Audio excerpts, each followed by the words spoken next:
With me is Professor Jesse Schreger, the Professor of Macroeconomics at Columbia Business School. We're going to talk trade tariffs in just a moment, but I just want to get your take on what we're talking about here. To your knowledge, has there ever been any legitimate questioning of the BLS numbers before? No. The commissioner of the BLS has a sterling reputation, the staff of the BLS has a sterling reputation, and these revisions happen. So when you hear what's happening now, what do you make of it? I mean, because obviously this person's going to be replaced, one imagines, with somebody who would be more favourable, or at least put a more favourable spin on the numbers, which for somebody in the, makes it very difficult to interpret. Right now, you don't have to think when you use numbers from the BLS.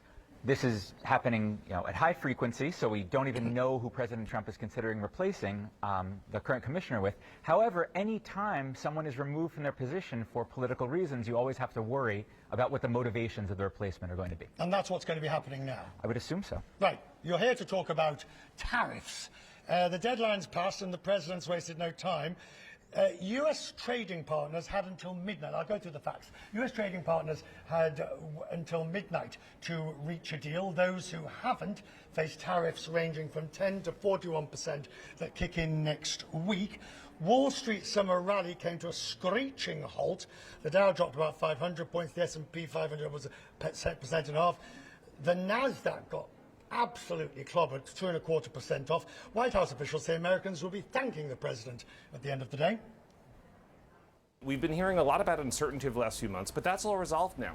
We're creating trade deals left and right that have unlocked enormous new potential for the American economy. While we could have seen better jobs numbers, right now we're seeing American workers are being put first. These are the highest level of tariffs that we've seen, and this is a great deal for the country. And the president has also agreed that if a country has another plan where we could have some level of tariff, but also some investment and purchases and market opening, that we can have some deals. There are others available if the president wants them. At some point, his view is maybe a tariff is better than a deal. For a few examples, Taiwan, has been hit with 20%, which it expects to be temporary. The semiconductors, the number there from the US. South Africa's drawn the ire. It's on the hook for 30%. The trade minister said he's looking for ways to save jobs. And Canadians, of course, 35%. Most goods are exempt because of USMCA. The Prime Minister, Mark Carney, says he's disappointed. Back with you, Professor. So what do you make of it? It's hard to know what the goal is. When the April 2nd Liberation Day tariffs came out, it was all about closing the bilateral trade deficit. Since then, it's been some combination of figuring out how there can be balanced goods trade between the U.S. and every trading partner around the world. It's unclear why that's the goal, as well as a range of other goals.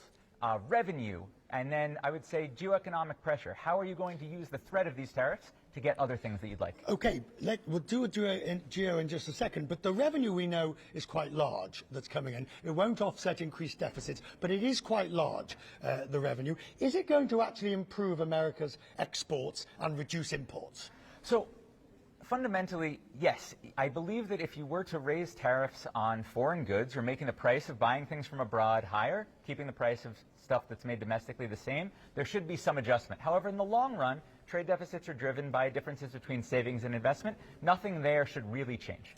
And so, therefore, we're also seeing, let's take, for example, India, where the tariff's being used on secondary sanctions. Brazil, where it's been used on Bolsonaro.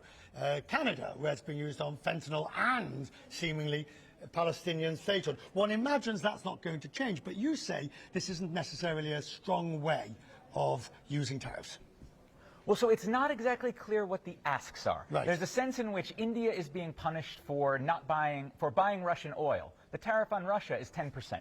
So it's the misalignment between what countries are actually facing and what we're asking for seems to be fairly out of whack. Switzerland, to me, really jumps out. We've put a 39% tariff on Switzerland. Switzerland is a very small country in goods trades.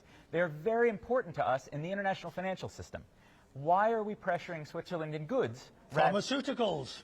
Pharmaceuticals, you know the answer. Pharmaceuticals are important. It's not nearly as important as Switzerland going along with, say, sanctions on Russia. Okay, so at the end of the day, though, isn't this a case of where does the £500 gorilla sit? wherever it wants to. Yes, but right now we don't even know what is going to happen with the most important bilateral relationship, China. When the administration came into office, there was this belief that there was going to be some sort of coalition building to, guide the U.S. in a competition against China. Right now we're in a world where tariffs against China, the main geopolitical adversary, have been pushed back, another week pending negotiations, but we've already set the tariffs on everybody else. If you look at this, on the screen here, this is a flow chart that one set of consultants has brought in to explain to their clients how you flow through the military value chartered. It's there. Basically, this is the complexity. If you are dealing with tariffs, if you do this, then that happens. If you do that, then that happens. Nobody can really understand what this is all about. No, and in fact, different bilateral tariffs against different countries is what makes this so complicated. If you have a uniform tariff, Right. say 10% against everybody, you pay it. The moment you have very different tariff levels against different countries, you have so many incentives to gain the shipments. Now, to gain the system, they are adding Right. essentially penalties against transshipments, meaning that you are pretending That's what that chart's all about. you are pretending to buy something Yeah. from a country where you're not actually, but how you actually measure that, nobody knows. Finally, just look around us here. I mean, it's extraordinary to be here, isn't it? It's absolutely extraordinary. But what I find fascinating is all of this is really the result of industry. Coke, iron, steel, the great industrialists of the Gilded Age and the last century who accumulated vast wealth and then went and bought all these Rembrandts, Vermeers and everything else.